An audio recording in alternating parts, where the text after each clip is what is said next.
And if anybody comes to take them, I will defend them. And I will call on my neighbors to defend them with me. That's the way rights are defended and maintained. Rights are not maintained in the courts. I hate to break the news. Look, tell me when any rights have been ever protected and defended in the courts in history. I mean, let's go to the Bible. What's the history of the courts in taking rights? They're not defended there. We have been actually buffaloed to believe that that's where rights are defended. Rights are defended on the grounds in which the rights were established, which is your ranch or your waters. If that water right was established right there at the diversion of when that water began to be beneficially used by you, that's where that right is defended. Is right there at the diversion. It's just a fact. It's natural law. And we believe that our rights are somehow protected in some court that's arbitrarily being controlled by a judge. And I like what my dad says best about the federal court system. He says, going in a federal court with a federal judge and federal attorneys and federal agencies and federal rules of regulation is like a man coming to your house comes in your house and beats up your wife and children. So you take him to court. And they say, all arise for the honorable judge, and in walks a man with a black robe, and it's the very man that beat up your wife and children.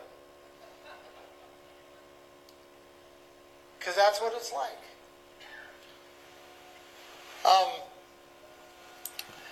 So I experienced this. And I saw that what happened there at the ranch. And I saw how my dad's rights were preserved. And I was a witness of it. And I felt very privileged, very honored to be part of that. I felt the Spirit of the Lord guide and direct us. And I knew that we were being protected by something other than just man. And I began to study this deeper and these issues deeper. And I began to understand more of a lot of the things that are written in the Declaration of Independence. And I began to understand the Constitution better. And I began to understand, a lot of these principles of freedom and these laws of nature the best I could. And then it wasn't very long after that, I was introduced to a family in Eastern Oregon, the Ammon family. And I saw what was happening to them, and I could completely relate to them. And I could just see, and I began to study without them even knowing what was happening to them. I could see exactly what was happening, that this family had suffered for the, several decades, in very much the same way in which our family had suffered. And I felt moved, again, by the Spirit of the Lord. And I recognized that Spirit moving me and telling me to act, telling me that it was your responsibility because you knew and you had experienced what it took in order to preserve their rights. And so I began to do and follow, the little guidance that I was getting the best I could. I went to the county sheriff, told him, hey, your only duty is to do this. And we met many, many times. And he just wouldn't stand. And I also understood that as soon as they found out, that the federal government found out that I was there, that they began to send agents to his office. And that sheriff was in a great, great conflict with himself. But the influence was too great. The federal influence was too great. And he began to fold, and I could see that. And so we put together a petition of redress of grievance to petition our government. And we asked them to do something very simple in that county. We asked the county sheriff and the elected representatives to put together an evidential hearing board. All we were asking to do is to look at the Ammon case and to determine if what was happening to the Hammonds was just or not. And then make decisions after that. And we had literally tens of thousands of people sign that petition. At one point, because there was an online signing process, at one point, we were getting a signature less than every 3 minutes. And yet, and we actually had to send that petition when people were still signing it because we needed to get it to the right people. And they ignored it. I mean, not even one response, email, nothing. Completely ignored it. And so here we're sitting here knowing that this family is unjustly going to prison for the second time under terrorist arsenal charges. They actually charged them under terrorist arsenal charges under the Effective Death Penalty, the Anti-Terrorism Effective Death Penalty Act of 1996, as arsenal terrorists, which held a minimum of 5-year sentence. They had already served time, respectively, 13 months or 15 months, and now they were going back to prison. There's a lot of history there. But it was completely unjust. The law, I mean, I won't get into the details, and then we were exposing the injustice. We were trying to go through a Republican form of government in order to bring light to it, get them to stand, which is their duty, and the whole reason why we have them. And we were being completely ignored. Tens of thousands of people signing petitions. Anybody who has had a petition knows that that's quite an accomplishment. And this was going on in a very short period of time, and we were ignored. We found out later why. Because the FBI went to each one of the county sheriff and each one of the representatives and told them or threatened them not to respond. Imagine that. You have a representative who is supposed to, we elect him and hire him or her to represent our rights and to defend them. And the very entity that is taking the rights and putting this family in prison unjustly is threatening our representatives to not respond. I had a county commissioner come to me with tears and tell me that. That's how I know, along with emails later from our discovery in our court case.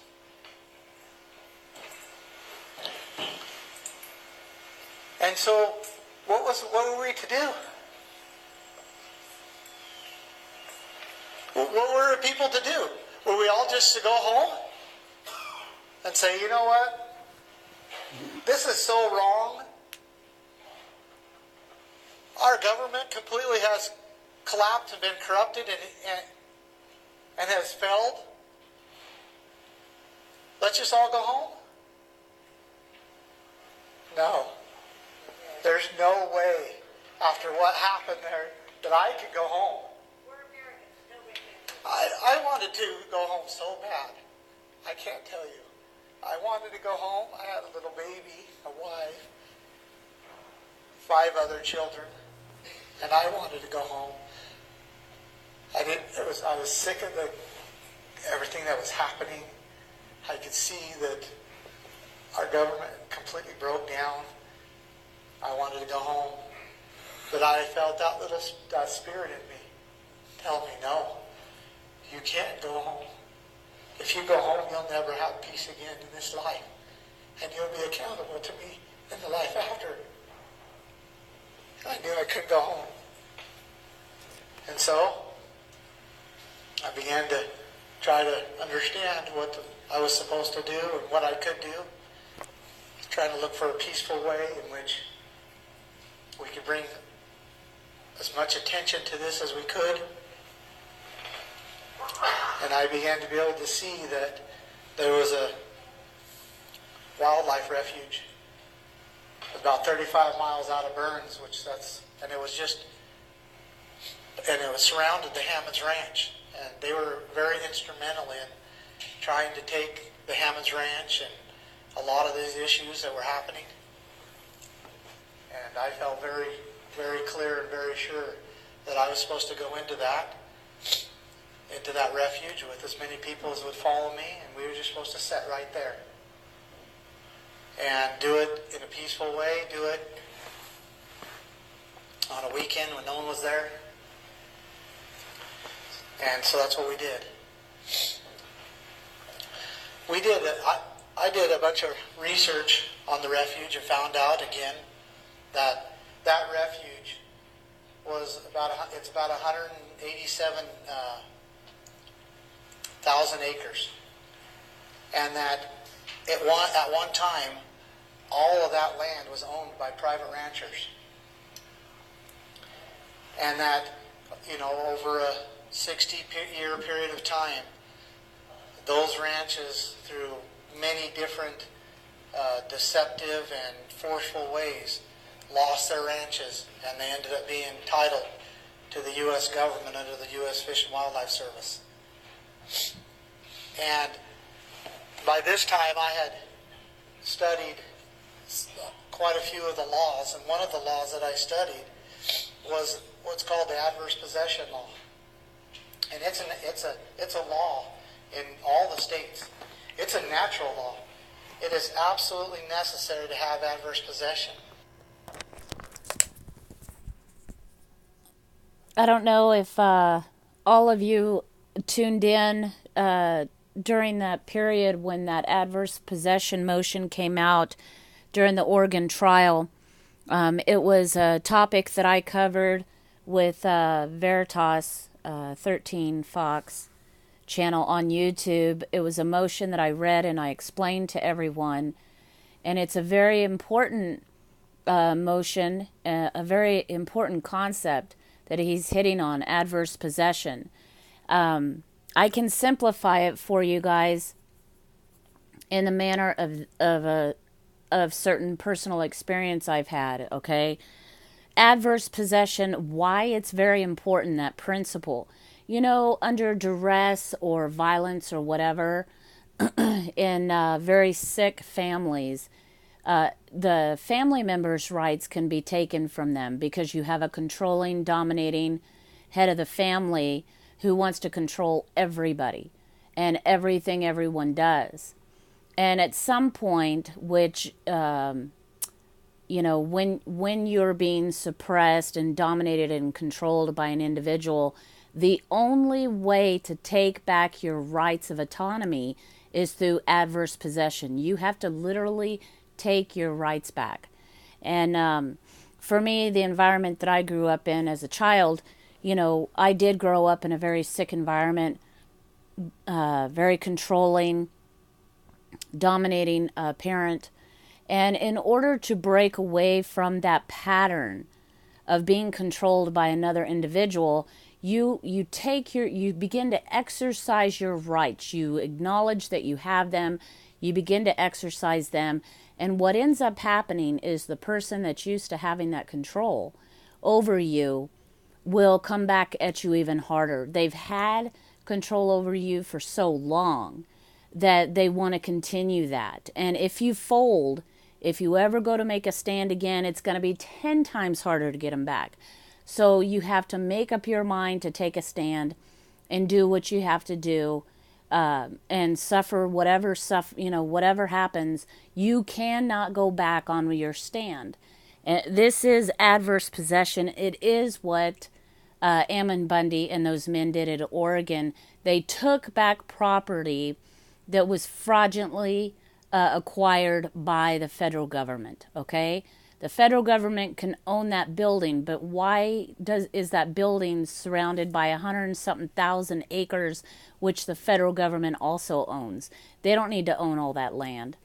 And I can go into that into great details, but this concept of adverse possession, there's the basic spiritual principle behind it is what you guys need to understand. And I don't want to get too much into it because I'll divert from what Ammon's talking about. But I'll continue to upload this stuff for you guys.